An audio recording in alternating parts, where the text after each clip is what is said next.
예, 함께 읽은 말씀을 통해서 저는 여러분들과 함께 믿음의 친구들이라는 제목으로 함께 은혜의 시간 갖기를 원합니다. 제가 1986년도에 제가 16살 때 가족들과 함께 브라질로 이민을 가게 되었습니다. 이 브라질에서 살면서 저에게 가장 인상 깊었던 이 몇 가지가 있었는데 그 중에 하나를 소개하려고 합니다. 그것은 무엇이냐면 이 브라질 사람들은, 이 브라질 현지인들이죠, 아주 친절하고 또 아주 다른 사람들에 비해서 아주 프렌들리한 사람들입니다. 그래서 인사도 되게 자주 하고요. 눈만 맞춰도 쉽게 이렇게 친해질 수 있는 그런 프렌들리한 그런 사람들입니다. 너무나 친절하죠. 그래서 길을 가다가 이 목적지를 못 찾고 헤매고 있을 때 이 길 가는 사람들에게 길을 묻거나 또 주소를 확인하기 위해서 이렇게 뭐 말을 걸거나 또 물어봤을 때 거의 다가 항상 웃으면서 너무나 자세하게 잘 설명해주는 그런 국민성을 가지고 있습니다. 제가 브라질에 살면서 얼마 되지 않아 이 목적지 근처에서 이 길을 찾지 못하고 있었습니다. 이 가지고 있는 주소를 확인하고 확인해도 이 제가 그 근처를 잘 모르기 때문에 길을 잃고 좀 헤매고 있었을 때 이 지나가는 한 사람에게 제가 길을 물어본 적이 있습니다. 그런데 이 그분의 이 답변이 아주 특별했어요. 어떻게 말씀하냐면 저는 이 주소가 또 이 위치가 어디인지는 잘 모르겠는데 같이 저와 함께 찾아줄 수 있다는 거예요. 네, 같이 가서 그 주소를 찾아볼 수 있다는 겁니다. 제가 그 답변을 듣고 굉장히 당황했어요. 바쁠 텐데 같이 안 가도 되는데 뭐 그런 생각이 들고, 혹시 이 브라질 또 치안이 또 다른 나라에 비해서 위험하니까 나쁜 마음을 가지고 나를 도와주려고 하는 것은 아닌가, 뭐 별의별 생각이 다 들었습니다. 그러면서 그분이 계속 얘기하는 것이 자기 지금 시간이 너무너무 많기 때문에 함께 동행하면서 찾기를 원하는 그 주소를 같이 동행하면서 찾아줄 수 있다는 거예요. 그래서 마음이 조금 두려움이 있었고 또 무서운 마음도 있었지만 한번 믿어보자 하는 생각에 그분과 함께 동행하면서 제 목적지를 찾게 되었습니다. 얼마나 열정적으로 지나가는 사람마다 일일이 주소를 하나 다 물어보면서 또 함께 동행하면서 이 마지막까지 함께 저와 해주셔서 또 제가 편안하게 목적지를 잘 도착하게 되었던 일이 있었습니다. 제가 함께 이제 브라질 생활하고 있는 친구들이나 또 우리 선배님들께 말씀드렸더니 본인들도 한 번씩은 이런 일들을 경험했다는 거예요. 그러니까 그만큼 브라질 현지인들이 참 친절하고 프렌들리하다라는 것을 우리가 제가 또 경험하고 또 좋은 그런 인상을 가지게 되었습니다. 여러분, 길을 잃어버리고 헤매고 있을 때 누군가에게 함께 해줄 때 마음이 든든하고 또한 그것 자체가 큰 힘이 될 수 있다는 것을 우리는 너무나 잘 알고 있습니다. 자, 오늘 말씀도 혼자서는 원하는 목적지를 갈 수 없는 한 중풍병자를 위해서 4명의 친구들이 함께 동행하는 이야기입니다. 특별히 이 본문의 말씀은 아마 작년에 우리가 예수님에 대한 그 시리즈 말씀으로 예수님 만난 사람들 시리즈 말씀으로 이 본문 말씀 함께 다룬 적이 있습니다.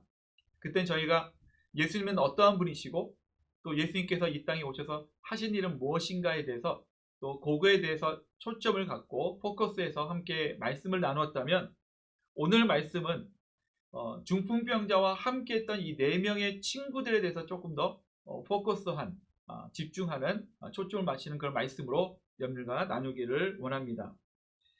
자, 예수님은 갈릴리 지역 가버나움에 도착하신 후에 어느 한 집에 머무시게 되었습니다.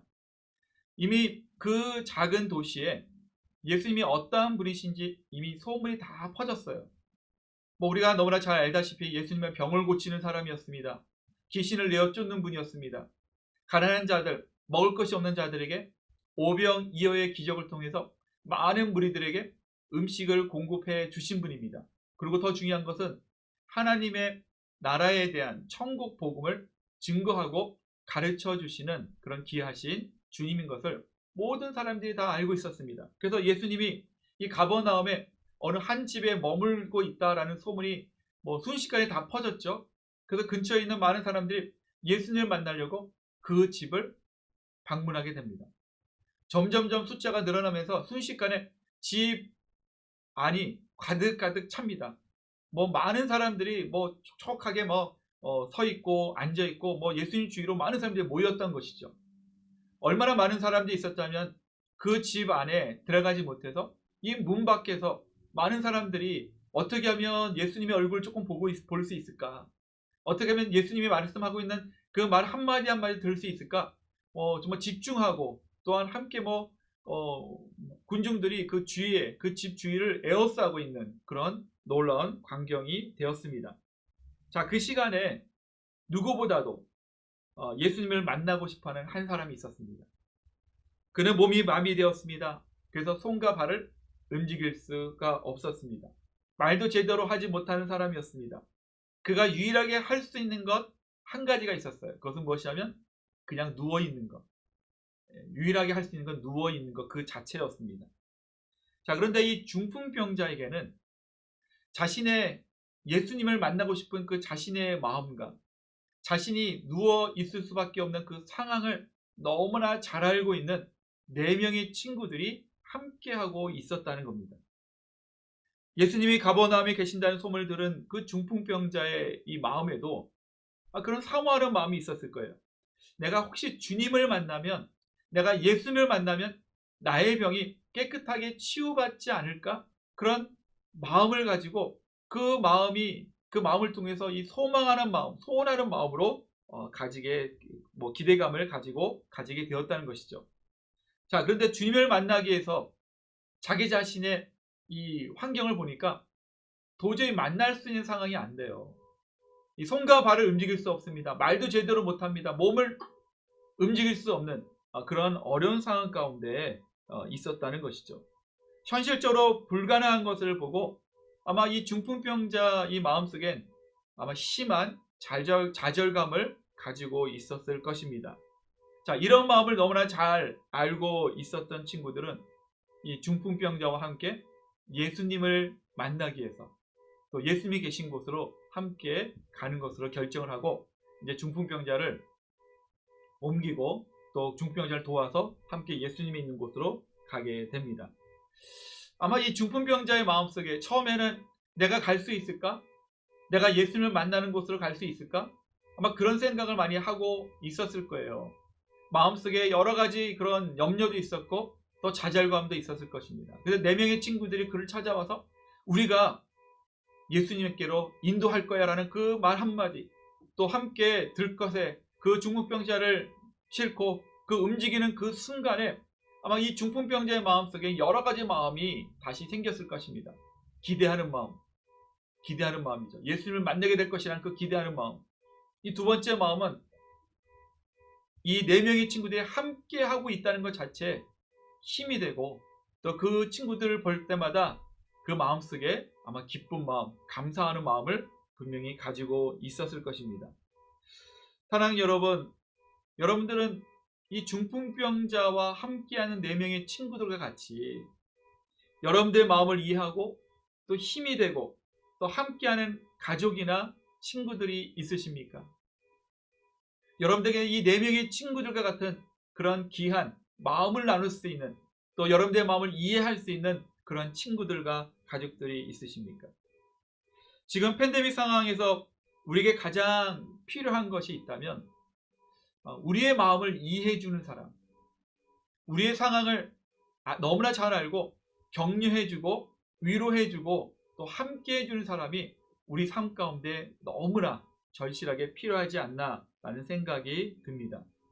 그런 의미에서 저는 함께 예배드리고 있는 여러분 한 분 한 분이 이 중풍병자와 함께하였던 4명의 친구들의 역할을 해주시기를 주님의 이름으로 부탁을 드립니다. 많은 분들이 아마 지금 이 팬데믹 상황 가운데 한 번쯤은 이런 질문을 해보셨을 것 같아요. 내가 지금 하고 있는 일을 내가 정말 잘하고 있는 걸까? 이 팬데믹 상황 가운데 내가 비즈니스를 운영하는 것이 잘하고 있는 걸까? 이 팬데믹 상황 가운데 내가 제대로 직장 생활을 하고 있는 걸까? 우리 자녀들을 보십시오. 대부분의 자녀들이 지금 집에서 지금 온라인 수업을 듣고 있는데 어떤 자녀들 또 저희 아이들만 봐도 한 번도 캠퍼스를 가지 못하고 지금 대학생을 하고 있는, 또 한 번도 학교를 가지 않고 또 이 고등학교나 중학교나 이 초등학교를 다니고 있는 우리 귀한 자녀들이 많이 있거든요. 아마 그들의 마음속에도 내가 이거 제대로 공부하고 있는 걸까? 라고 퀘션을 할 수 있다는 것입니다. 자, 그런 의미에서 저는 여러분 한 분 한 분이 가장 가까이 있는 가족들에게 격려해 주시면 좋을 것 같아요. 너무 잘하고 있어.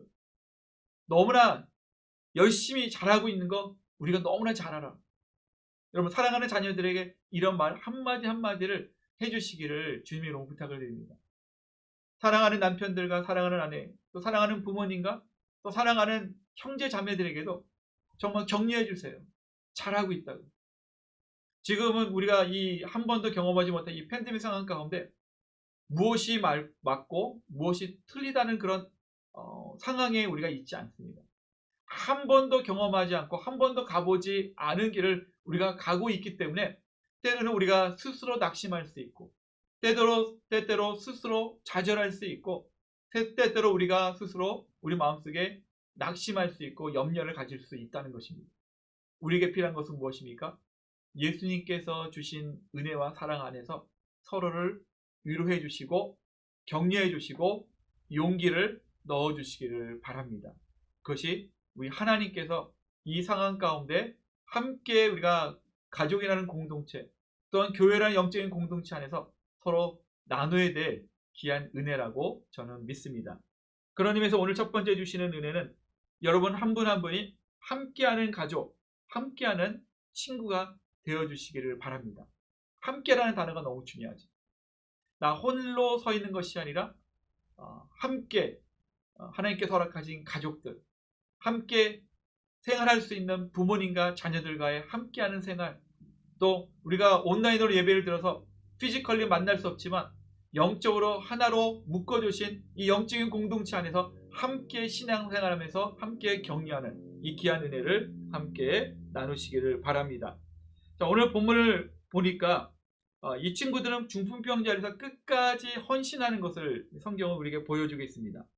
자, 친구들은 침상에 눕힌 중풍병자를 위해 예수님이 계신 그 집안으로 들어가려고 했지만 너무나 많은 사람들로 인해서 나아갈 수 없었습니다. 도저히 비집고 들어갈 수 있는 그 틈이 없었습니다.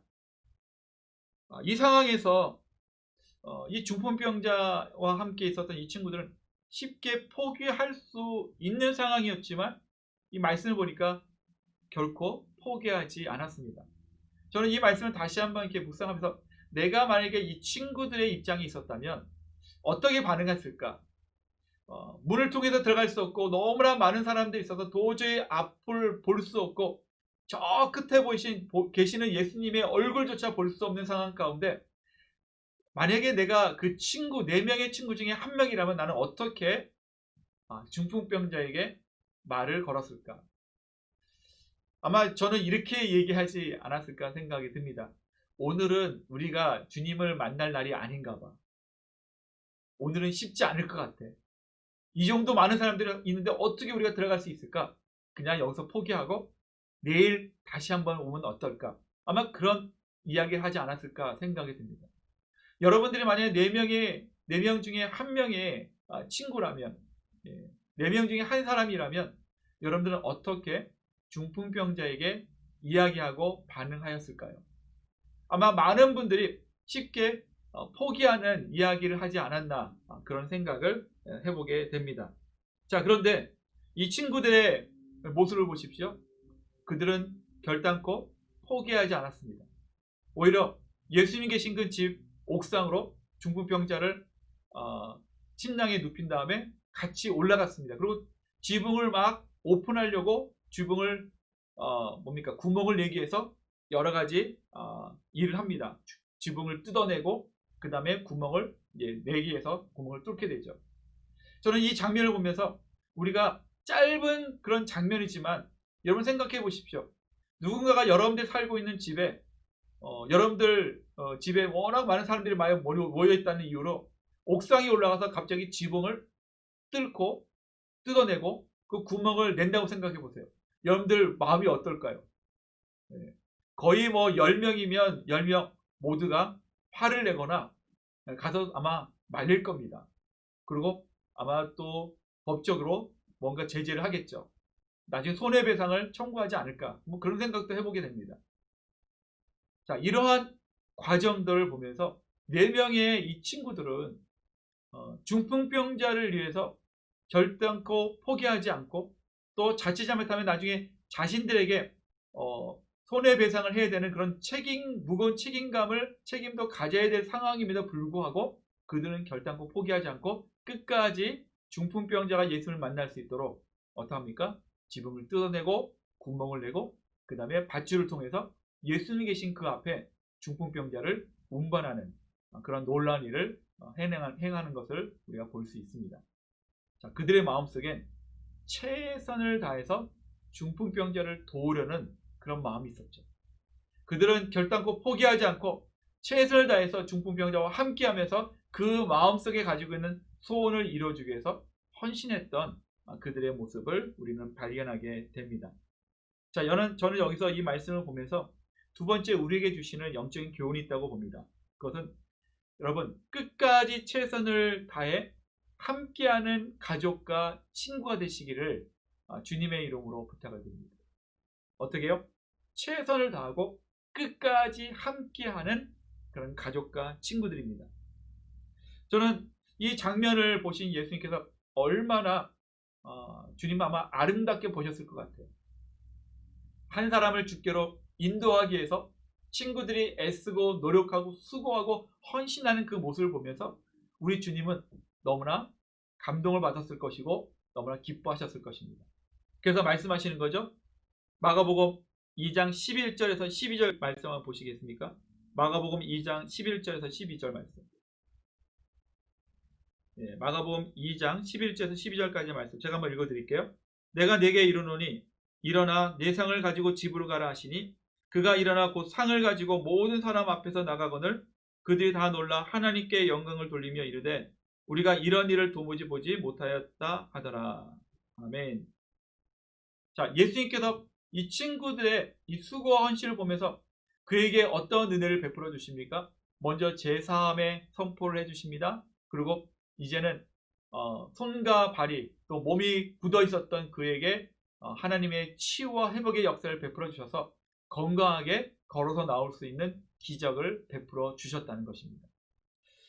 사랑하는 여러분, 저는 이 말씀을 통해서 오늘 이 시대에 가장 필요한 사람, 첫 번째 제가 말씀 나눴을 때는 격려해주고 위로해주고 용기를 부어주는 그런 함께하는 주님의 가족, 그 다음에 친구가 되라라고 제가 말씀드렸죠.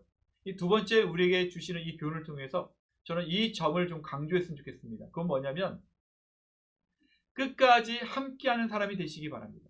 끝까지. 이민 생활하다 보면 처음에는 되게 친하게 지냈다가 중간에 이 마음이 나눠져서 그 이후로는 만나지 않는 이 관계가 단절된 사람들이 얼마나 많이 있습니다. 아마 신앙 공동체, 이 교회라는 공동체 안에서도 그런 서먹서먹한 관계로 나아갔던, 서먹서먹한 관계로 만들어진 그런 케이스들이 상당히 많이 있고 또 저와 여러분들은 그런 부분들을 많이 경험해 보았을 것입니다. 사랑하는 성도 여러분, 우리에게 필요한 것은 함께 끝까지 최선을 다해서 주님의 사랑으로 섬기고 주님의 사랑으로 함께 나누는 그런 관계가 우리 하나님께서 너무나 원하시고 기뻐하신다는 것입니다. 자, 그런 의미에서 우리에게 필요한 여러 가지 자세가 있어야 될 것 같아요. 그것은 믿어주는 것, 그리고 기다려주는 것, 그리고 그들을 위해서 축복하는 것, 너무나 중요한 것. 우리가 자녀들을 키울 때 그런 어려움들이 있지 않습니까? 믿어주는 거 쉽지 않습니다. 자녀들을 향해서. 네. 여기 부모님도 많이 계실 텐데 우리 자녀를 향해서 기다려주는 거 더 힘들어요. 더 힘들어요. 그리고 부모 말을 잘 듣지 않고 부모 말에 그 가이드라인을 잘 지키지 않는 자녀를 봤을 때 축복해 주는 것도 쉽지 않을 수 있습니다. 그러나 사랑하는 여러분, 우리 주님께서 저와 여러분 오늘 말씀을 통해서 우리에게 원하신 건 무엇입니까? 믿어주십시오. 기다려주십시오. 그리고 축복하십시오. 이것이 오늘 주시는 말씀의 가장 중요한 부분이다라고 저는 생각해 봅니다. 저는 중풍병자의 모습에서 우리의 모습을 보게 됩니다. 그리고 이 중풍병자를 도왔던 이 4명의 친구들을 보면서요, 저는 예수 그리스도의 모습을 보게 됩니다. 우리도 중풍병자와 같이 아무것도 스스로 할 수 없는 절망 가운데 있었던 인생이었죠. 손과 팔을 제대로 움직일 수 없는, 몸 하나 가눌 수 없는 그런 연약하고 절망 가운데 있었던 인생이었습니다. 뭔가 하려고 해도 내 스스로 할 수 있는 능력이 없었습니다. 너무나 연약하고 부족하기 때문에 뭔가 내 마음대로 할 수 있는 상황이 안 되었습니다. 그때 나의 마음, 우리의 마음을 너무나 잘 이해하고 아시는 예수님께서 우리를 찾아오셨죠. 찾아오셔서 우리에게 말씀하신 첫 마디가 뭘까요? 내가 너를 사랑한다라고 말씀하셨어요. 그리고 하나님께서 우리를 얼마나 사랑하시는지 독생자 그 아들 되시는 독생자 되시는 예수님께서 그 사랑을 친히 우리에게 보여주셨습니다. 우리에게 구원이라는 놀라운 은혜와 축복을 주시기 위해서 그 예수님은 최선을 다해서 우리를 위해서 십자가의 헌신을 이루어 나가셨습니다. 그렇기 때문에 우리가 이제 어느 순간 언제든지 저리는 멀리 있었던 하나님의 그 은혜의 보좌 앞에 우리는 어느 순간 쉽게, 그 다음에 언제든지 주님의 이름으로 하나님 앞에 그 은혜의 보좌 앞에 나갈 수 있는 특권을 받게 된 것이죠. 사랑하는 여러분, 주님은 그 중풍병자의 그 친구들 같이 우리와 함께 하셨고 또 우리를 하나님께로 이끌어 가시고 인도하셨던 그 놀라운 주님이 지금 시간도 성령님을 통해서 함께 하심을 믿으시기를 예수 그리스도의 이름으로 축원합니다. 자, 그런 의미에서 우리에게 주시는 사명이 있어요. 그것은 무엇입니까? 이 귀한 은혜, 우리와 함께 하시는 주님께서 베풀어 주신 그 은혜가 있기 때문에 우리는 오늘 이 말씀을 통해서 지금도 외로워하고 힘들어하고 또 걱정과 근심과 염려에 가득한 함께하는 가족들이 있다면 그들을 찾아가서 위로하시기 바랍니다. 여러분들에게 주시는 그 은혜의 말씀을 나누시길 바랍니다. 그들을 격려하시기 바랍니다. 용기를 부어주시기 바랍니다. 또한 그들을 잘 감당해 나갈 수 있도록 믿고 신뢰하고 기다리고 축복하시기 바랍니다. 사랑하는 이웃들을 위해서 이러한 은혜를 함께 공유하시기 바랍니다. 혹시 여러분들 직장생활하고 계십니까? 직장에 있는 동료들에게 한번 주님의 그런 은혜로 은혜의 그런 마음을 가지고 웃어주세요. 격려해주세요. 그리고 보담아주세요. 그리고 그분들을 위해서 축복해 주시기 바랍니다. 주님은 오늘 이 시간, 오늘 주시는 말씀을 통해서 우리도 그 중풍병자의 친구들과 같이 한 영혼을 위해서 함께하며 또 한 영혼을 위해서 축복하며 또 함께 영적인 공동체를 만들어가기를 원하신다는 사실을 믿으시고 오늘 주신 말씀을 통해서 믿음의 친구들, 믿음의 성도들, 또한 믿음의 가족들이 되시기를 다시 한번 예수 그리스도의 이름으로 축원합니다.